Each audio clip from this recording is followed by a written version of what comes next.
With the 7th pick in the 2014 NFL Draft, the Tampa Bay Buccaneers select Mike Evans, wide receiver, Texas A&M.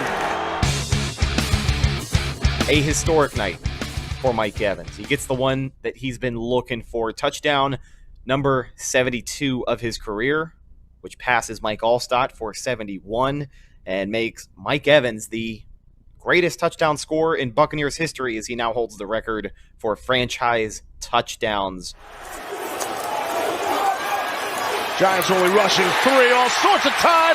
Touchdown, Tampa Bay, Mike Evans.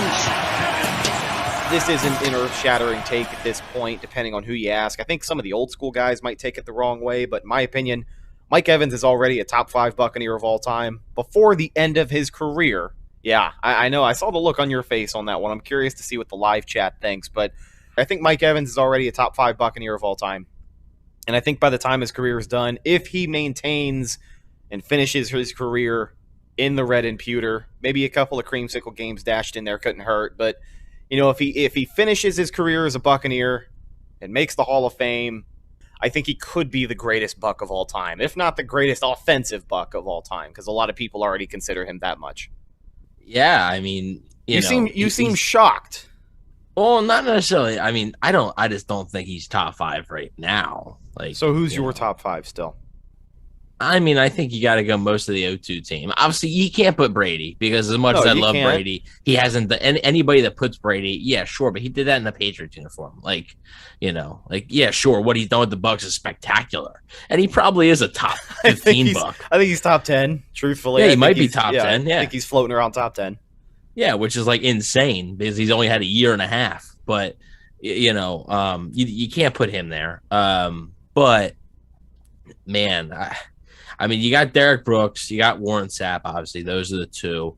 I think you have to have the man who was just honored tonight, John Lynch, maybe somewhere in there. Yeah, he is a Hall of Famer now.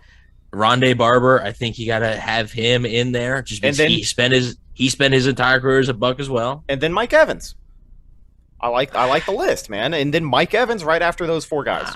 I don't know, man. It's tough. It is. I think he's top 10 right now. I don't know if he's top 5. I do think if healthy and everything, obviously we can't predict injuries and stuff or any type of circumstances, but if he remains healthy, I think he could be top 5. I don't know if he'll be the best ever just because that's like Derek Brooks spent his entire career with the Bucs, like he was the guy.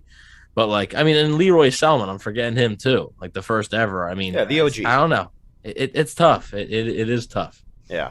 I think it's going to he's definitely the greatest receiver they've ever had. Yeah. I think that's already established. Yeah, he is the greatest receiver in franchise history. There hasn't been anybody better. But I think when it's all said and done and he finally hangs up the cleats, the conversation will be a lot different, and I think he'll be a top 5, hell, if not a top 3 Buck of all time. I mean, when it's all said and done, which hopefully is, another 10 years from now. But let's take a look at he's only 20, he's only 28, right? I mean, yeah, 28, 29. It's not like this guy is, it's not like he just got the touchdown record and he's 32 years old. Yeah, he's not in the twilight of his career. Which definitely gives him the benefit in the long run. He's going to be in the Bucs record books for a very long time.